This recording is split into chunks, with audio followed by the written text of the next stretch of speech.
Сайн мэцгаана уу? Бүгдээрэнд нь энэ өдрийн мэндийг хүргэе. Ээлжид видео бичлэгээр уулзч байгаадаа баяртай байна. Өнөөдөр би та бүхэндээ сүнсний зорилгоо хэрхэн олох вэ сэдвээр хүрэхээр бэлдсэн байгаа. Онлайн бизнесээ эхлүүлэх 5 хоногийн чаленж гэдэг одоо миний явуулдаг сургалт байдаг. Тэгээд ямар бизнес эрхлэгээ мэдэхгүй байгаа. Эсвэл дөнгөж бизнесээ эхлүүлээд яаж сошиал маркетингаа хийх үү? Яаж хүмүүст илүү их бизнесээ хүргэх үү гэж бодож байгаа хүмүүс зориулсан ийм сургалт байдаг. Энэ сургалтын маань хамгийн эхний өдрийн хичээл дээр хүн ер нь өөрийнхөө сүнсний зорилготой нийцсэн, өөрийнхөө өгөгдөл авьяас дээр тулгуурсан бизнес хийх юм бол энэ нь урт хугацаанд тогтвортой, амжилттай, хамгийн гол нь та өөрөө энэчнээс маш их аз жаргал авах болно шүү гэж заадаг. За тэгээд үүний дагуу бол маш олон хүмүүс над руу багшаа сүнсний зорилгоо яаж олох вэ гэж асуусан. Тэгээд энэ асуултуудад би нэг мөсөн контентээр хариулъя гэж бодоод энэхүү контентыг бэлдсэн байнамаа.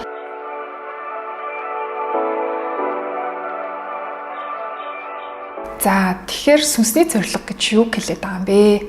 За энэ бол таны энэ хорвоо ертөнцийн бүтээхээр ирсэн таны үйлс байгаа. Энэ зүйлийг бол та хамгийн сайн хийж чаддаг.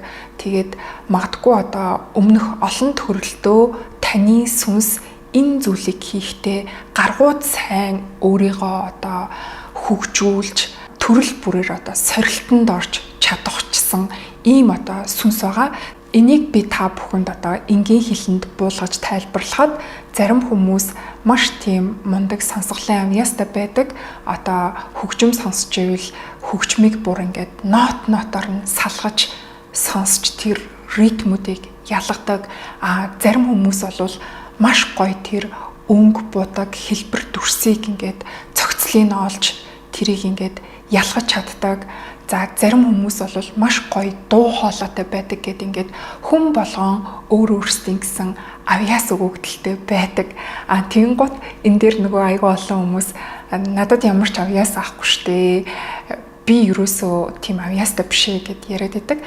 Гэтэл нөгөө бид нэр авьяас гэдгийг зүгээр ингээд нөгөө дуулж хөгжмдөх зурах гэд ийм авьяасыг бол бид нар сайн мэдээд байдаг. Тэгээ ерөнхий боловсролын сургуульд ч гэсэндээ яг авьяас гэдэг зүйлийг ерөөсөө энэ хитгэн зүйлээр ингээд хязгаарладаг учраас бидний нөгөө ойлголтод тэр авьяас өгөгдөл гэдэг зүйл нь яг ийм зүйлээр л бууцсан байгаа байхгүй юу? Гэтэл авьяас бол дотроо маш олон төрөл байгаа. Жишээлбэл зарим хүмүүс маш тийм хурдан юмыг ингэж сурах чадвартай байдаг. Зарим хүмүүс бол аливаа мэдээллийг маш хурдан ингэж боловсруулж, анализ хийж, тэнцэнээс ийм дүгнэлт гаргах ийм чадвартай байдаг. Тэгээд энэ болгон чинь үндсэндээ бол хүний авьяас өгөгдөл байж байгаа. Тэгэхээр хүн болгонд өөрийн гэсэн чаддаг зүйл байж байгаа. За энэ нь нэгдүгээр тэр хүний өөрийнх нь сүнсний өгөгдөл байж болно. Эсвэл эцэг эхээс за яасан тэр гений өгөгдөл чадвар байж болно. Тэгээд энэ болгон чинь үндсэндээ таны хамгийн сайн чаддаг зүйл гэсэн үг. Тэгээд энэ зүйлээрээ та хорвоо ертөнцид бусад хүмүүст маш хэрэгтэй үйлийг бүтээхээр ирсэн. За энэ бол таны сүнсний зорилго гэсэн үг. За тэгээд сүнсний зорилгоороо амьдарч байгаа өөрийнхөө өгөгдөл нөөцийг ашиглаж амьдардаг хүмүүс бол маш тийм аз жаргалтай хийж байгаа зүйлээ ингээд бүр үнэхээр бахархал дүүрэн тэр хийж байгаа зүйлээсээ ингээд маш их аз жаргал авдаг. Дээрээс нь тэр хийсэн зүйлийнх нь үр шимийг хүртэж байгаа хүмүүс бол маш их талархдаг. Тэр зүйлээ жаргаж аз жаргал дүүрэн байгаагийнх нь шагналд мөнгө бол зүгээр бонус олж ирдэг гэсэн үг. Тэгээд та нар зарим нэг уран бүтээлчдийг мэдэх байх л та. Бүр ингээд хитэн хоногоор ингээд урландаа унжчихдаг. Тэгээ бүр тэр урланд байхдаа нөгөө ахуй амьдралын бүх юмнуудаа ингээд мартцсан. Зөвхөн тэр уран бүтээл туурах дээрээ илүү их ингээд анхаарч ажилладаг ийм хүмүүс байдаг шүү дээ. Тэгээ яг энэ шиг бас бизнес эрхлэгчид ч бас байдаг. одоо бизнесээ тэгж их одоо аз жаргалтайгаар ирээдүгийг ингэж бүр төсөөлж хичнээн одоо тэр бизнест нь янз бүрийн сорилтууд, бэрхшээлүүд, асуудлууд гарч байгаа ч гэсэндээ ерөөсөө ингээ ирээдүгээ харцсан, хүмүүст юу өгöd байгаагаа ойлгоцсон. Тэгээд тэр зүйлийг хийж хата тэрнээсээ асар их таашаал авдаг гэсэн үг. Тэгэхээр энэ маань юу гэсэн үг юм бэ гэхээр ерөөсөө тэр хүмүүс өөрсдийнхөө сүнсний зорилгыг олцсон. Тэгээд сүнсний зорилгоороо амьдарч байгаа гэсэн үг. Гэтэл зарим хүмүүс дээр яг ямар одоо асуудал байгаад байна уу гэхээр за мөнгө бол хангалттай байгаад байна. За тэгээд өдөр шөнөгүй одоо маш завгүй ажиллаад байна. Гэхдээ яг тэнчнээсээ ийм бүрэн дүүрэн ханамжтай мэдрэмж авч чадахгүй байна. Тэгэхээр энэ юу гэсэн үг вэ гэхээр нөгөө сүнсний зорилгоороо амьдарч чадахгүй байгаад байна. Тухайн ажил, карьер, бизнесийг зөвхөн одоо амжиргаагаа болгохын тулд, зөвхөн мөнгө олохын тулд хийгээд байгаа учраас энэ нь ийм утга учиргүй санагдаад байгаа байхгүй юу? Тэгэхээр сүнсний зорилгоороо амьдарч байгаа нөхцөлд бол хүнд ингээд дуусшгүй их ийм эрч хүч бол хүнээс оргилж идэг. Яагаад вэ гэхээр тэр хүний одоо сүнс жинхэнэ утгаараа ингээд ашиглагдаад, эргэлтэнд ороод тэр нөөц боломжуудаараа ингээд энэ хорвоо ертөнцид үйлсийг бүтээж байгаа учраас хорвоо ертөнцийн одоо энергийн сувагтай холбогдоод тэнцээс асар их энергийг авч идэх байхгүй. Одоо яагаад вэ гэхээр энийг би нөгөө маш ийм энгийн одоо амьдрал дээр буулгасан жишээгээр тайлбарлая л да. Бид нар ингээд машиныг ингээд ажилуулах тусам машин ингээд улам ингээд сайн, эрчтэй, хүчтэй байгаад идэг. Тэнгууд тэр машиныг одоо унахгүй те ашиглахгүй ингээд гараж нь тавьчихаар ямар нэгэн юм ингээд эвдэрчдэг штэ. Эсвэл одоо ингээд техник эд ангууд нь ингээд зэвэнд идэгдчихдэг. Яг тэрэн шиг бид нар ингээд сүнснийхаа зорилгыг одоо биелүүлэхгүй өөрийнхөө өгөгдөл нөөц тэр авьяасыг ашиглахгүй болохоор яг тэр машинтай адилхан бид нар ингээд зэвэрч эхэлдэг. Нэгсэндээ ингээд бид нар өөрийнхөө сүнснээс ингээд язгуур сүнснээс ингээд холбоо тасарчдаг гэсэн үг байхгүй юу?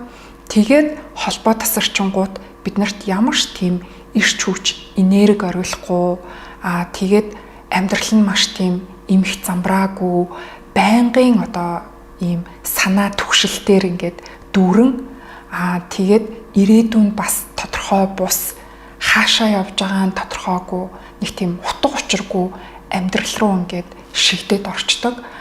Тийм учраас бид нар яах ёстой вэ гэхээр одоо өөрийнхөө дотгошоогоо өнгөх хэрэгтэй болж байгаа юм. За тэгэхээр сүнсний зорилгоо хаанаас олдгийм бэ? Яаж олдгийм бэ? Тэр сүнсний зорилго чи яг хаана байгаад байгаа юм бэ гэхээр ерөөсөө тань дотор л байгаа байхгүй юу? Тэгэхээр сүнсний зорилгыг болвол одоо юу гэдгийг хин нэгнээс асуугаал те мөрөн багшаа миний сүнсний зорилго юу вэ гэд асуувал би хэлж өгч чадахгүй. Яг уу би өөрийнхөө одоо туршлагаар бол та бүхэнд одоо ярилцаад бол чиглүүлэг өгч бол чадна. Тэрнээс биш таны сүнсний зорилгыг мэдэж чадах цорын ганц хүн бол ерөөсөө та өөрөө. Яадгүй л одоо таны тэр дотоод бие те одоо жинхэнэ одоо тэр дотоод сүнс ухамсартайгаа холбогдож чадах хүн нь ерөөсөө та өөрөө ахгүй юу? Тэгэхээр бид нар ерөөсөө энэ дотоод өөртөөгөө холбогдох энэ чадрыг бол ерөөсөө заалгаагүй. Хинч биднэрт те чи өөрийнхөө ингэж чагнаарай, өөрийнхөө мэдрэмжүүдийг ингэж сонсож байгаарай. За тэгээд өөртөө ингэж хүндэтгэлтэй хандах ёстой. Өөрийгөө ингэж хайрлах ёстой, өөртөө ингэж дэмжлэг өгөх ёстой гэж биднэрт хинч зааж өгж байгаагүй. Эцэг их маань ч энийг сайн мэдгүй. Тийм болохоор ялцчгүй бид нар энэ зүйлийг сурах хэрэгтэй амаа. Нэгсэндээ өөртөөгөө ярилцдаг, өөрийгөө сонсдог, одоо тэр өөрийнхөө дотоод биетэй ингэж холбогдож чаддаг болох хэрэгтэй гэсэн үг. За миний хувьд болохоор энэ зүйлийг яаж сурсан бэ гэхээр одоо бясалгал хийж эхэлснээс хойш одоо миний өөртөөгөө холбогдох, энэ хорвоо ертөнцтэй холбогдох энэ чадвар багаар л одоо хөгжиж энд ирсэн байгаа. Тэгэхээр ерөөсөө бясалгалыг одоо ингээд дадал болгоод ерөөсөө байнгын ингэж бясалгах хэрэгтэй. За дээрэс нь нөгөө хорвоо ертөнцтэй холбогдох гэд яриад байна шүү дээ.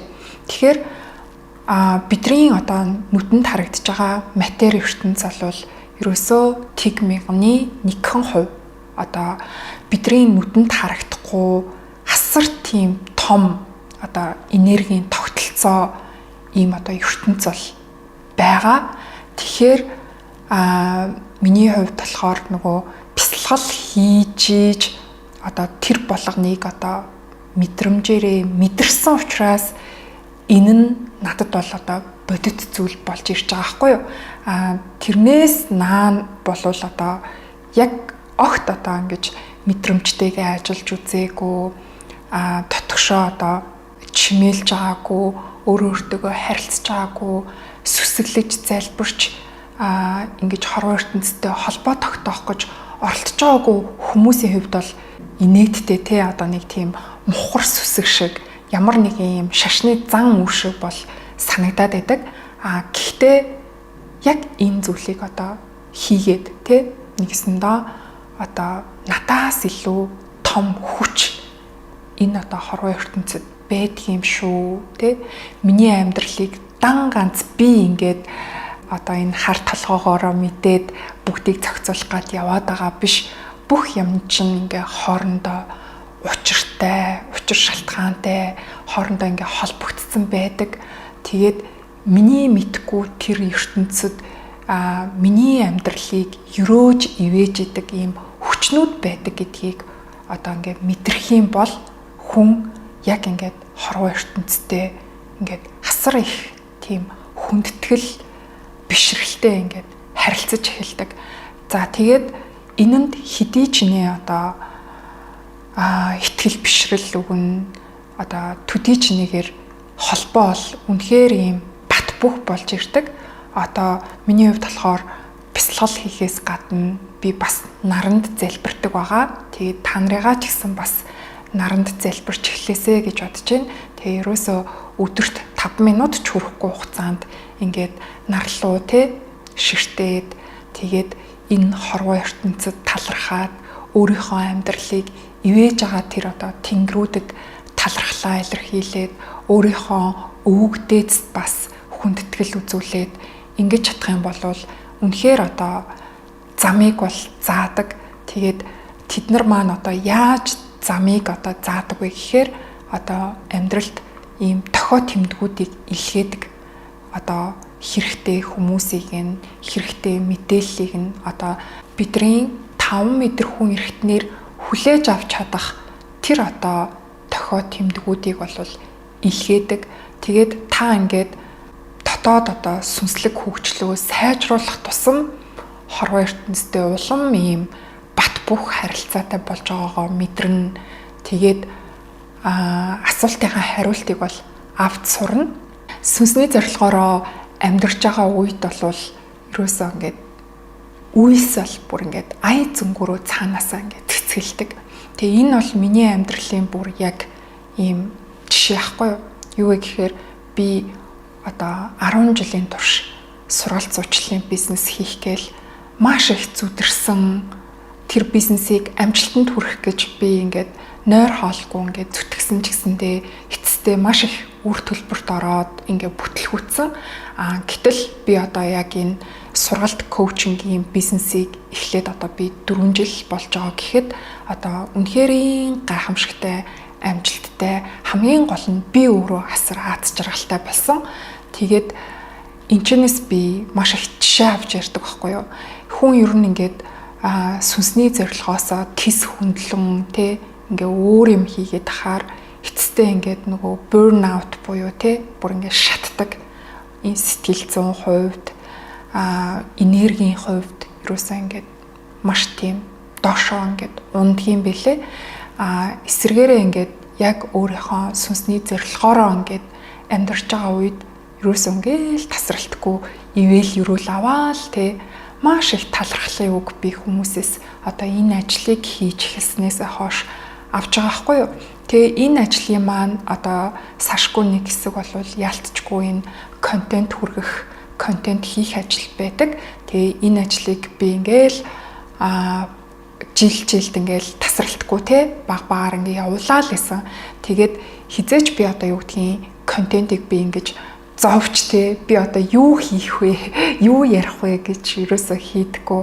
Ерөөсөө бүх зүйл ингээ цаанаасаа би энэ ажлыг хийж чадсан маш юм аз жаргалтай ингээ хийдэг. Дөнгөж л анх яг энэ ажлыг хийж эхлэхдээ л одоо их олон дагагчтай болох юмсан гэж тэр үед мөрөөдчихсэн бол одоо бол надад ерөөсөө ингээд олон дагагчтай болох гэдэг нь ерөөсөө нэг сонирхолтой байхгүй. Яагаад вэ гэхээр дагагчийн тоо бол ерөөсөө юу ч хэлтэхгүй. Хамгийн гол нь та тэр хүмүүст юу өгч чадчихэв вэ те? Энэ хүмүүст би ер нь ямар хэрэгтэй мэдээлэл түгээгээд байгаа юм бэ? Миний контентын чанар ямар байгаа юм бэ гэдэг дээр л би илүү их одоо бодож төвлөрдөг болсон гэсэн үг. За дээрэс нь би нөгөө контентынхаа хийц чанарыг ч гэсэндээ одоо сайжруулахын тулд бас маш их хичээж байгаа.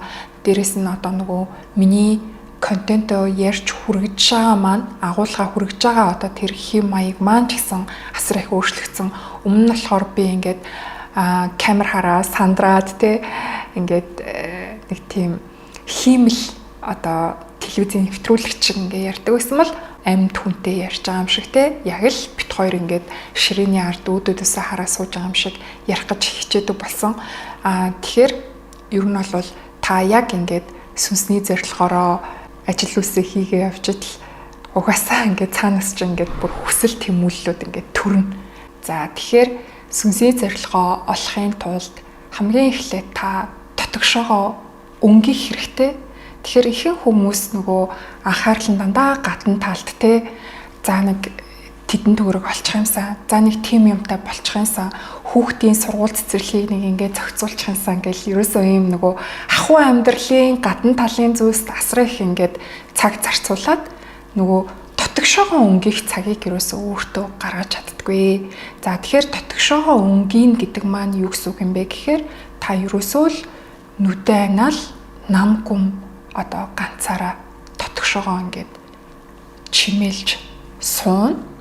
За тэгээд бясалгал хийдэг болвол маш сайн, хэрвээ хийдэггүй болвол та бүхэн маань бясалгал хийж эхлэх хэрэгтэй. За ямар бясалгал хийхээ мэдэхгүй байгаа бол би та бүхэнд өөрийнхөө хийдэг випшна бясалгалыг санал болгоё. Та бүхэн маань бясалгал CGMN гэдэг сайтаар ороод одоо 10 хоногийн бясалгалын курсууд бол сар болгон зохион байгуулагдаж байгаа. Тэгээд тэрэнд хамрагдаад бясалгал сууж болно. Хамгийн гол нь нөгөө дотгошоогоо өнгөх энэ ажлыг бол маш эрчимтэй одоо явуулдаг ийм одоо бясалгал байгаа. За тэгээд дээрэс нь та өдрийн тэмдэглэл бичиж болно. Өдөр болгон одоо өөртөөгөө ярилцаад би юу хүсэж байна, надад юу таалагдж байна, юунаас ямар мэдрэмж аваад байна те энэ болгоноогоо ингээд өөртөөгөө хуваалцдаг болох хэрэгтэй гэсэн үг. За дээрэс нь өөрийнхөө одоо мэдрэмжүүдийг маш сайн ажигладаг болох хэрэгтэй. Яагаад вэ гэхээр энэ одоо дотоод ертөнцийн луужин бол танд төрөгдөж байгаа мэдрэмжүүд байдаг. Тэгэхээр бид нар нөгөө зүрх сэтгэлийнхаа луужинг алтахаараа л бид нар ингээд төөрөөд идэг байхгүй юу? Тэгэхээр таны одоо зүрх сэтгэлийн луужин бол танд мэдрэмжээр дамжуулж дандаа одоо зүг чиг таны хийх ёстой зүйлсийг танд зааж өгч идэг гэсэн үг. Тэгэхээр танд ийм таагүй санагдаал та тэр зүйлийг хийхдээ ингээл асар зовоол, стресстэй л ийм байгаад байгаа бол энэ бол ерөөсөө биш вэ гэсэн үг байхгүй юу? Биш вэ гэдэг тохио. Тэгэд ийм одоо тохиог анзаарахгүй өөрийнхөө мэдрэмжинд одоо хайхрамжгүй хандснаас болоод бид нар ер нь бол ингээд амьдралтаа асар их төөрдөг ийм хутга учиргүй амьдралаар ингээд амьдрахад хүрээд идэг. Тэгэхээр бидний дотор бол одоо бүх зүйл байгаа.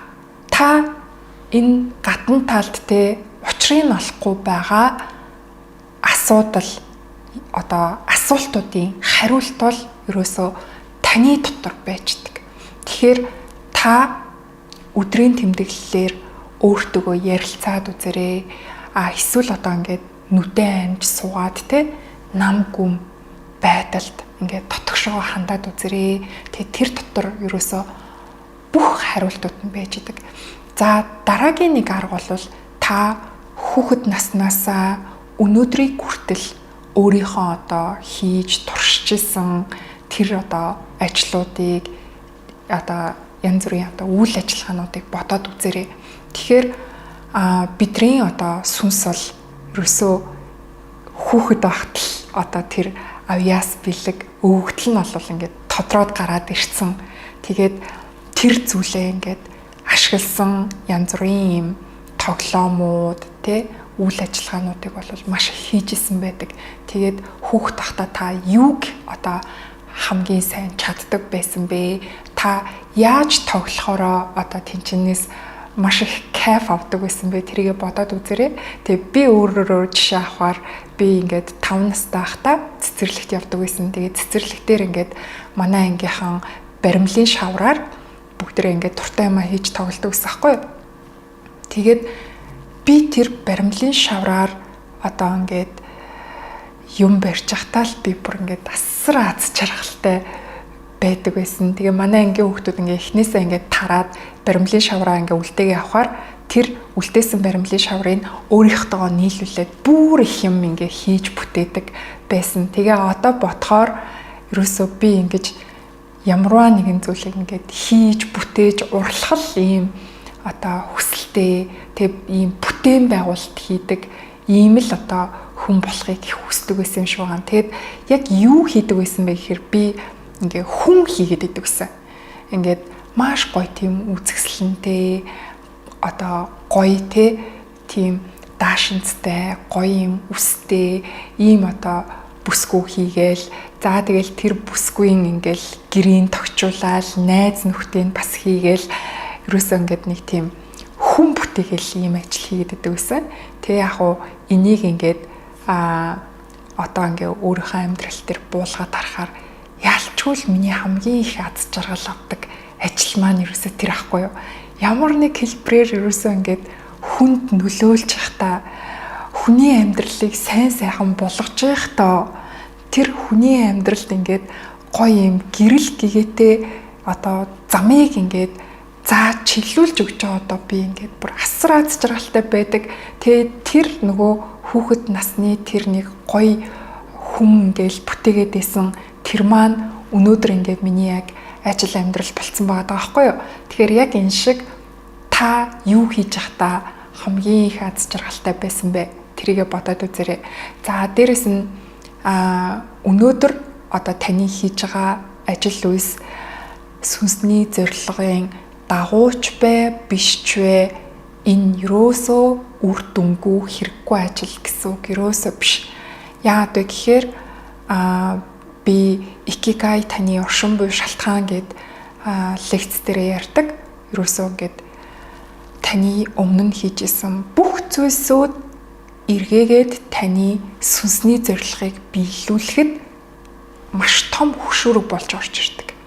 Одоо би жишээлбэл өнөөдөр коучингийн бизнес хийж гин, бизнес эрхлэгчдийг менторлж гин тэгэхээр энэ ажлыг хийхэд бол миний өнгөрсөн хугацаанд хийж оролдож исэн бүх ажил, үйлс, миний эзэмссэн ур чадварууд, ойлголтууд, үзэж харж исэн юмс ерөөсөө яг ийм суур твсгэр нь болж өгч байгаа байхгүй юу?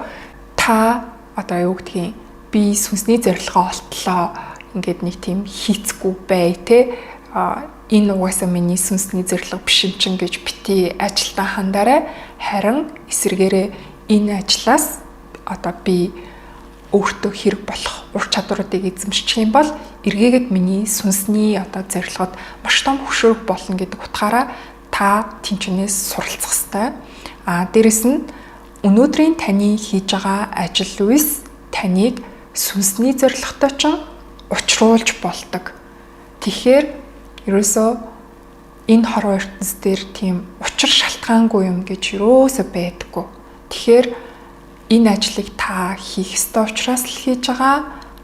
Цаг нь болохоор таны сүнс сэрээд та сүнсний зорилгоо угаасаа өөрөө танин та сүнсний зорилгоороо амьдрч эхэлнэ.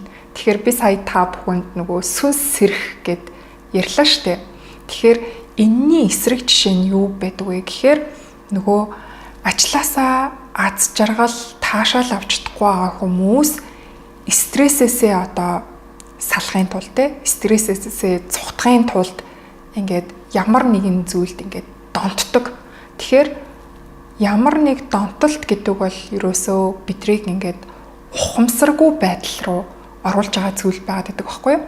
Тэгэхээр төрөл бүрийн донтолт одоо шопинг хийх, чихэр сахар идэх, одоо хэтрүүлэн идэх, хоол хүнсэн донтох, за эсвэл одоо сошиал медиа донтох, за янз бүрийн алкогол, тамхи ийм зүйл донтох аль нь ч болно.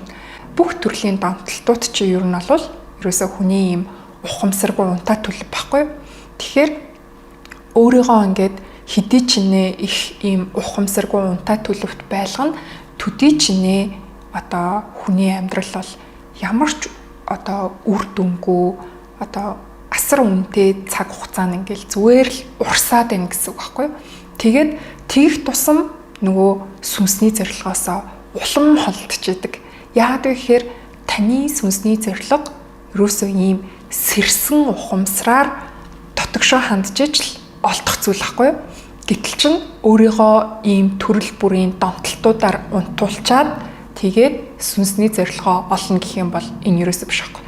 Тэгээд донтолтон дээр бас нэг хамгийн чухал нэг юм нь юу вэ гэхээр мөнгөнд донтдог. Нэгсэндээ одоо зөвхөн мөнгөний араас хөөцөлдөж ингээд завгүй бизнесээ хийх чинь бас нэг төрлийн донтолт байгаа байхгүй юу? Тэгэхээр өнөөдрийн таны бизнес яг ямар утга учиртай юм бэ те? Таны сүнсний зорилготой яг яаж холбогдож гэнэ вэ гэдэг рүү харахгүй болохоор зүгээр л юм ажлын донтолт болж хуурайд байгаа байхгүй юу? Миний яг өмнөх одоо нөгөө 10 жил хийгээд бүтлгүүцсэн бизнес бол миний донтолт байсан байхгүй. Юу вэ гэхээр би тэр утга учиргүй зүйл хийгээд байгаагаа би миний сүнс ингээ мэдрээд исэн, миний сүнс ингээ аз жаргалгүй байгаад исэн. Би тэр ажлаас ингээ аз жаргал таашаалыг авч чадахгүй байгаагаа би ингээд төрөл бүрийн ингээд донтолтуудаар өөрийгөө ингээд ажиллаар дараад завгуудлаар ингээд тэр зүйлээс ингээд би цухтчихсан байгаа байхгүй. Тэгэн гут аз олж нөгөө ковид гараад тэгээд ковид надад яг энэ одоо сүнсний зорилгоороо амьдрч эхлэхэд бол маш одоо том боломжийг надад олгосон байгаа. За тэгээд яг энэ ажлыг хийж эхэлснээс хойш өдөр болгон тэнцээс ингээд баяр таашаал авч исэн. Тэгээд яг энэ бизнесийг эхлүүлээ явж байгаа үед би юм орлогогүй суух үед надад байсан шүү дээ. Тэгсэрнэ би ингээд ирээдүг нь харцсан. Бүр ингээд тов тодорхой. Ямар ч тийм зогсох боломж байхгүй. Би өөрөөсөө ийшээ явна. Би энэ зүйлд хүрнэ гэдэг төрөл бүрээр оролдоод ингээл яваад байсан. Тэгээд сүнсний зорилгоороо яг ингээ амьдраад эхэлсэн ч гэсэндээ ингээд ирээдүй бол ингээд яг ингээ баг багаар л ингээ тодорхой юм билээ л дээ. Нэгсэндээ та уулын орой дээр гарч иж дараагийн уулын оройг харна. Тэрнээс биш уулынхаа бэлтж хүрээгүй байж ингээд дараа нь ямар уул байгаа юм бол гэж харах боломжгүй шүү дээ. Яг ингээд зөв зам дээрээ гараад ингээд явж хахад бол ерөөсөө ингээд бүх хийх ёстой зүйлсүүд чинь сүнсний зорилго чинь бүр ингээд улам тодроод идэх гэсэн үг. За дараагийн хамгийн чухал зүйл бол өөрөөрөө байхыг хүлээн зөвшөөр. За энэ дээр би юу хэлхийг хүссэн бэ гэхээр хүмүүс ингээд ямар нэгэн зүйл хүсэгдэхэд шууд автоматар трийг блоклдог. Энэ ямарч боломжгүй. Надаа мөнгө авахгүй юм чинь. Би боловсралгүй. Миний мэдлэг хүрэлцэхгүй. Би хөгшин юм чинь. Наа чин залуу хүмүүсийн л хийдэг ажил. гих байдлаар одоо ингээ ямар нэгэн хүсэл төрөхөд тэрийг ингээд нухчин дардаг. Тэгэд миний хувьд бол асар олон зүйлийг би дандаа мөнгө байхгүй юм чинь гэдэг шалтгаанаар би айгүйх блоклж ирсэн байхгүй юу. Тэгээд би нэг айгүй чухал зүйлийг ойлгосон юм. Юу вэ гэхээр би өөрөөрөө амьдрмаар байна. Би өөрөөрөө амьдрахыг хүсэж байна. Би өөрийгөө яг энэ одоо дотор байгаа энэ мөрөнгөөр би яг амьдруулмаар байна. Тийм болохоор үнээс хойш түүнээс цааш би хизээч одоо төсөвт баригдаж, мөнгөнд баригдаж би өөрийнхөө хүслээсээ одоо өөр зүйлийг хийхгүй гэж би өөртөө амлаж ирсэн баг. Тэгээд би юуг ямар байлгамаар байна? Би яг тэр төвшөнд нь л би хийн. Яа гэвэл энийг би хүсэж байна гэдэг. Тэгээд яг ингээд өөрийгөө амьдруулад эхлэнгуут би ингээд өөрөөсөө юр бусын юм хүч одоо мэдэрч эхэлж байгаа байхгүй юу? Тэгээд энэчнээс би юу ойлгосон бэ гэхээр бид нар өөрөө өөрсдийгөө амьдруулдаггүй юм байна. Ерөөсөө өөрийнхөө хүсэл тэр дотор байгаа зүйлсийг ингээд зүгээр л ингээд блоклчдаг. Ингээд нухчин дарчдаг. Тэгээд зүгээр л юм нөгөө матери ертөнцийн хязгаарлалтуудаар өөрийнхөө сүнсийг ингээд боогод байгаа байхгүй юу? Гэтэл чин бидний сүнсэнд хязгааргүй их хүч чадал байгаа.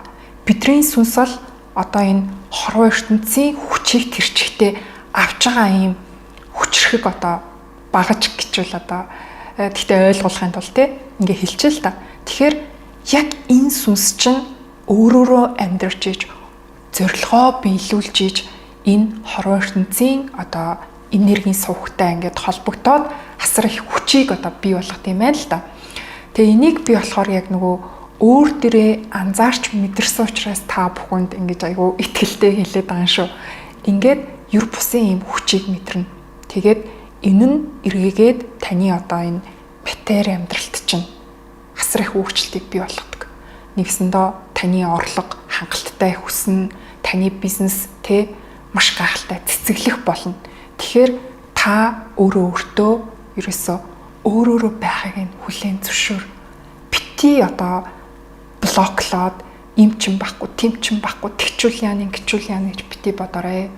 За дараагийн хамгийн чухал санаа бол та одоо ингээд тань дотор төрөгдөж байгаа санааг тэр дорн ажил хэрэг болгож сурах хэрэгтэй. Яад вэ гэхээр хорвоо ертөнц биднэрт дохио тэмдгийг илгээхдээ яг ийм шин санаагаар биднэрт илгээдэг байхгүй юу? Тэгэнгუთ тэр хорвоо ертөнцийн танд илгээгээд байгаа санаанд хэрвээ томжргуу хандаад энэ бүтэхгүй дээ гэд орхиодох юм бол та ер нь бол хорвоо ертөнцийн хүчийг авч чадахгүй. Тэгэхээр сүнсний зорилгоо олоход энэ ямар хамаатай юм бэ гэхээр таны сүнсний зорилго гэдэг бол хорвоо ертөнцийн танаас хүсэж байгаа зүйл байхгүй юу? Тэгэхээр хорвоо ертөнцийн хүсэж байгаа зүйлийг та гүйцэлдүүлнэ гэдэг чинь тэр санаа ерөөсө боддоор таны амьдрал дээр биечийг хилээд байгаа байхгүй юу? Ингэжш та сүнсний зорилгоороо бүрэн дүүрэн амьдрч эхэлнэ. За тэгээд та нарт маань өнөөдрийн контент таалагдсан бол шеэр хийж, бусдад түгээгээрэй. Тэгээ миний YouTube сувагт subscribe хийгээрэй. Миний пэйж хуудсыг дагаарай. Тэгээ дараагийнхаа контентээр уулзъя. Түр баяртай.